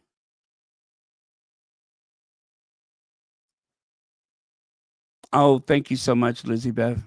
You guys, please do the thumbs up. Also, if you have not subscribed, I would appreciate it. And if you don't have a membership, remember, memberships are a bargain. Imagine yourself buying a cup of coffee once a month. And then imagine you say to yourself, you know what? I'm not going to buy that coffee. I am going to get a monthly membership to Royal Sussex. Now, that is a fantastic alternative if I've ever seen one. Just an idea.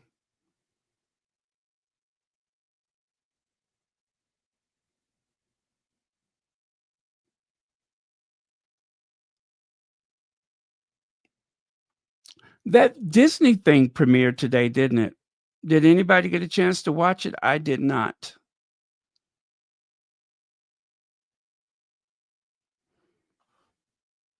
Thank you, Cookies and Cream.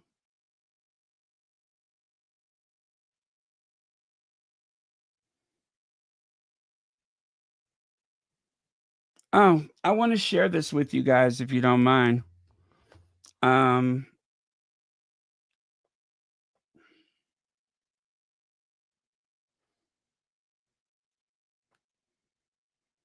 Mm-mm-mm. Give me a chance. I will share this with you. Something I should have done a while ago, but I just didn't get around to it. But it's something that we really need to be reminded of, considering what politics are like right now. Wait, is that right? Yeah.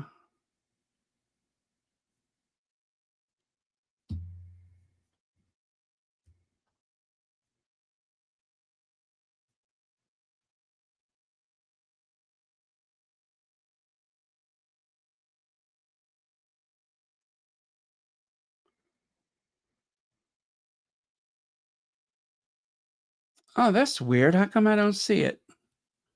Maybe I have to go back a little further. Mm-mm-mm. Again, if you have any last comments, please put them in the chat. I may not see it, but I might. I might. Well, that is weird. Now, how can I find that? Oh, no wonder I didn't bookmark it. That's why. Now I got it.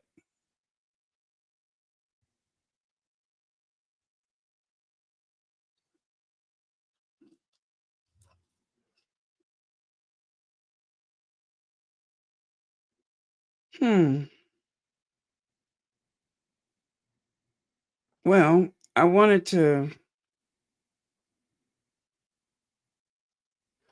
Okay, I'll just do this.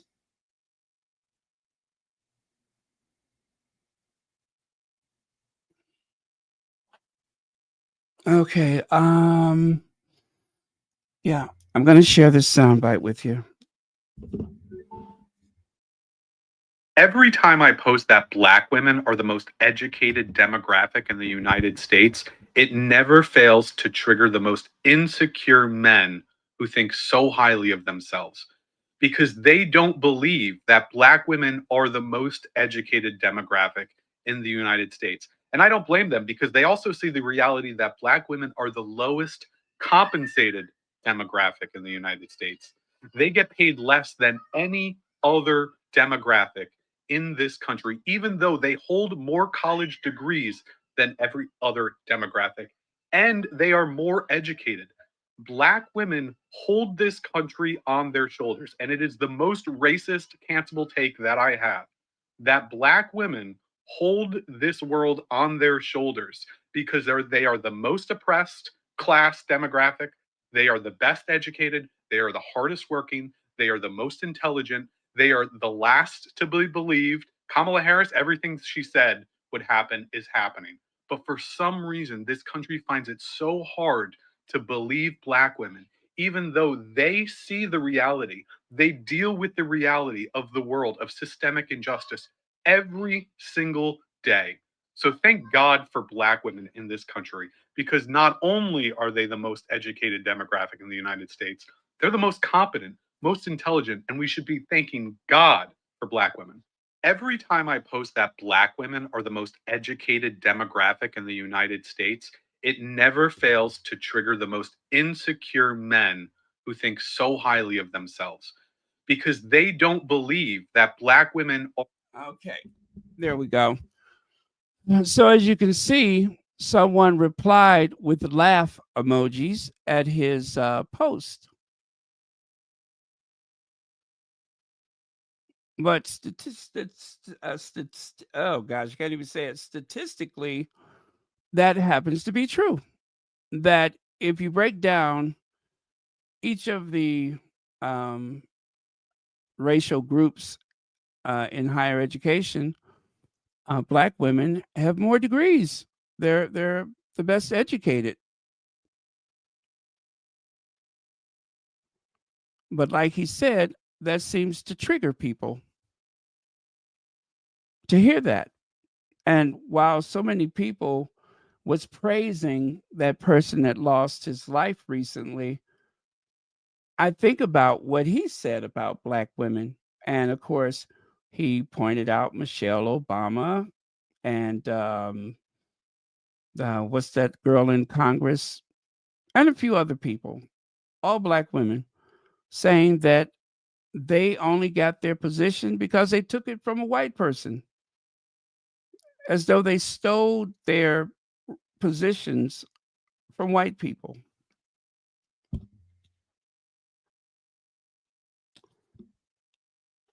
We got a lot of work to do in this country. We have a lot of work. Unfortunately, it seems like the country is going in the wrong direction, but I am going to try to be as optimistic as possible. Kamala Harris had so many things working against her. You can say that the same things that they used against Hillary Clinton, and then, of course, there's the extra added issue of race. So it was everything Hillary went through, and race is the reason why we don't have our first woman president.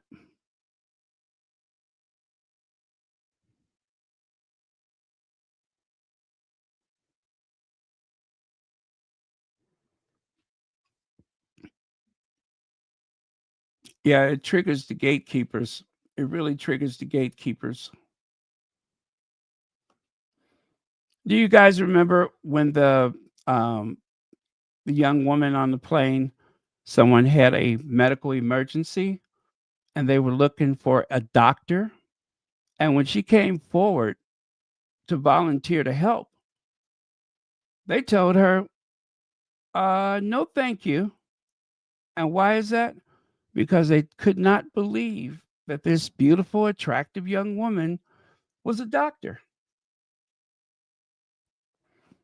They could not believe she was a doctor. And why? Because she happens to have been an African American. And it was just impossible to believe that she was a doctor.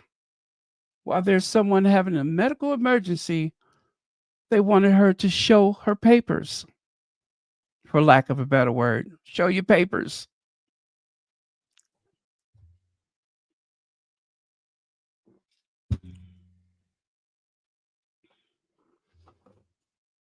That was very painful.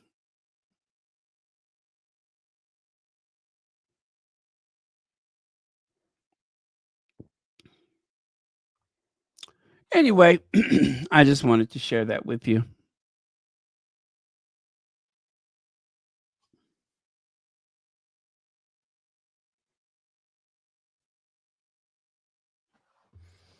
Gosh, what platform was that on? Oh, that was on X. Okay.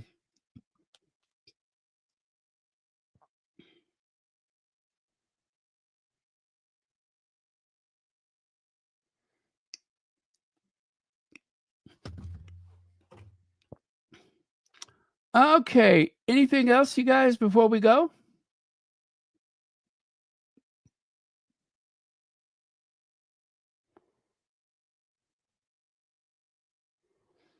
Are you serious? Ooh, I'm so glad you said that. You guys, I have another video that I want to show you. Let me see if I can find it.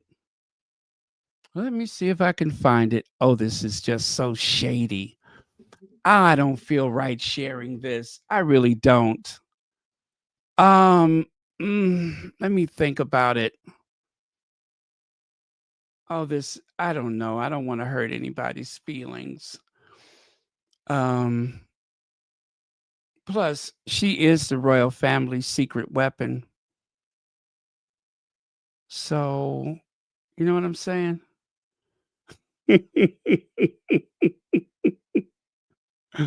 She is the royal family's secret weapon, and I just think it would be so terrible of me to cause embarrassment. You ever hear that phrase, short-sighted panty waist? Huh? A short-sighted panty waist? Well,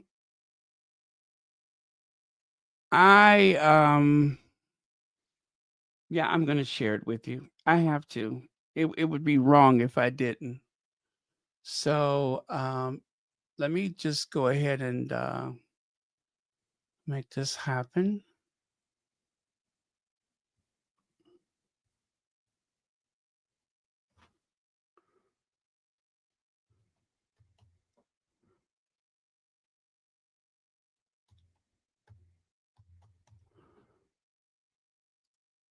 Okay. uh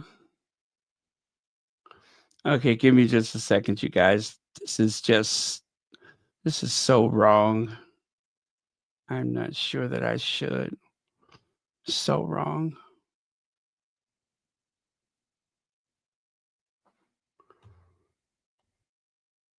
And that's why it seems so right.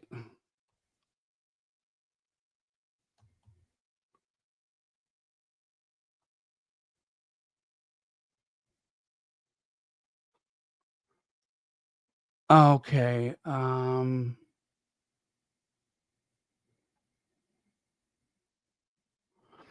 Okay, are you all ready? Let me see.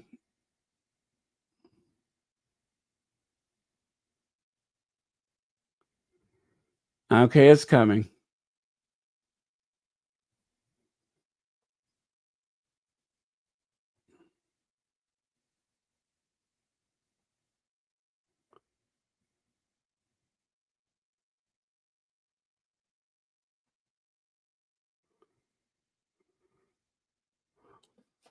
Okay. Lift, lift, and lift, lift, and adjust, and lift, lift, adjust, and one more time, lift. Now that's bad if you need suspenders on your undergarments. But yeah, looks like we're making some adjustments these days. I don't know who put this together, but one of the squatties who seemed to have a keen eye for details discovered these slippery situations. But yeah, I don't know. What do you think? A zip tie or what could help with that double-sided tape? You think double-sided tape? Well, I tell you what, at least she's able to smile through it all.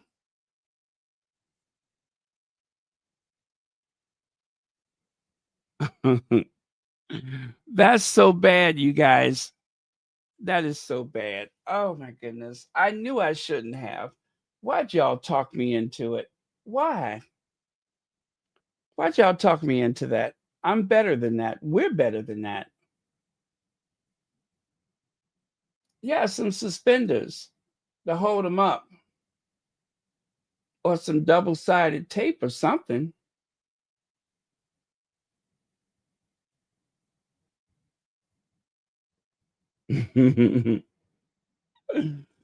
uh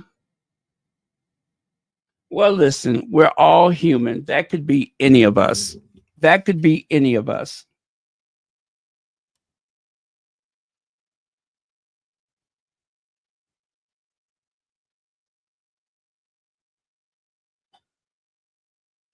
Okay. All right, you guys. That was a little bit of a way to say goodnight. Anyway, it's been fun as usual. You guys, thank you so much for all of your support. Thank you for the way that you all support each other. Thank you for trusting me to do this work. If you want to know what's more important to me than anything else, that is the fact that you all have trusted me to do this work. That means a lot. That means a lot. That's why it never gets old. It never gets old. I enjoy Royal Sussex just as much today as I did, 4 or 5 years ago?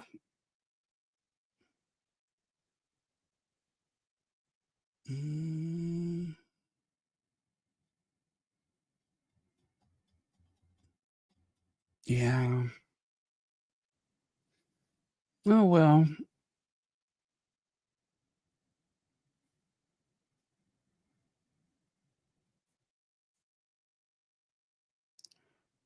Simone Black, thank you very much for being here. Thank you for watching.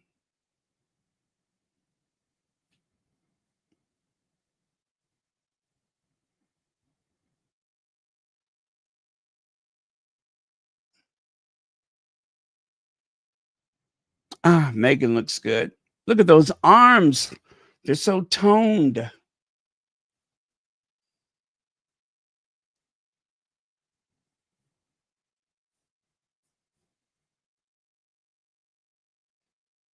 And you know, the Sussex squad, we're very blessed to have so many great content creators. We are blessed.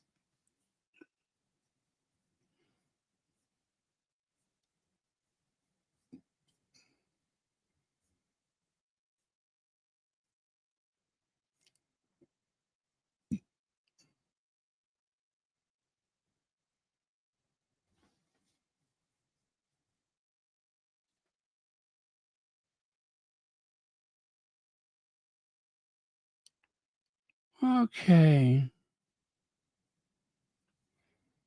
Yes. Yes, they are. They're such an attractive couple. Spiritually, physically. Yes, they do. They look amazing.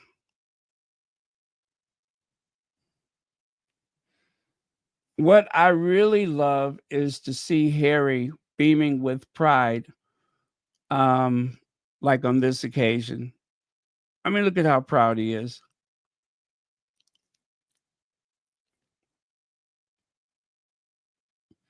I would have loved to have seen Harry and Meghan and Doria like go out and do stuff like this, but um, again, a very big missed opportunity for the royal family.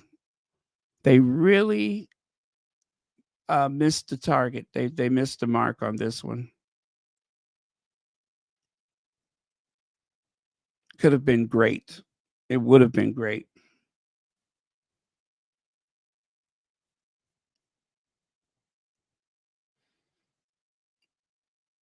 And when they say, oh, well, the royal family isn't racist, well, not in a way that most people would suspect. But when you do not have enough vision to see the benefits of having someone like Meghan in your family, not only are you possibly racist, but you're also a bit, well, I don't want to say that word, but you're lacking. You're not altogether there. The royal family is in dire need of an infusion of energy. And you don't get that kind of energy from the likes of Will and Kate. It's really sad to see how they pretend that they're effective, that they have something special. And these are two of the most inconsequential, ineffective. There's nothing special about them. Not a thing.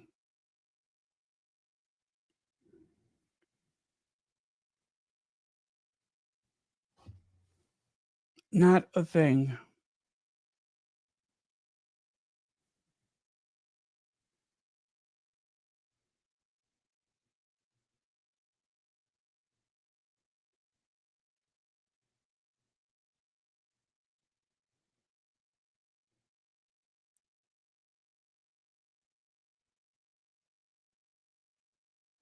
Oh, yes, Disney asked Harry and Meghan, not Kate.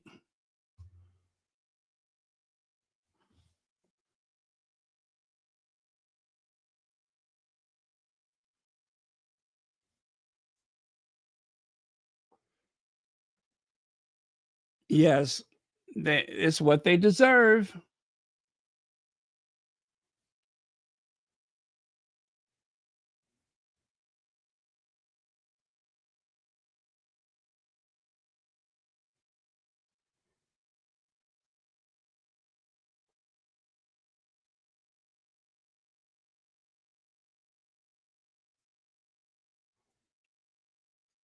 Okay. All right. Love you guys. I'll see you all next time.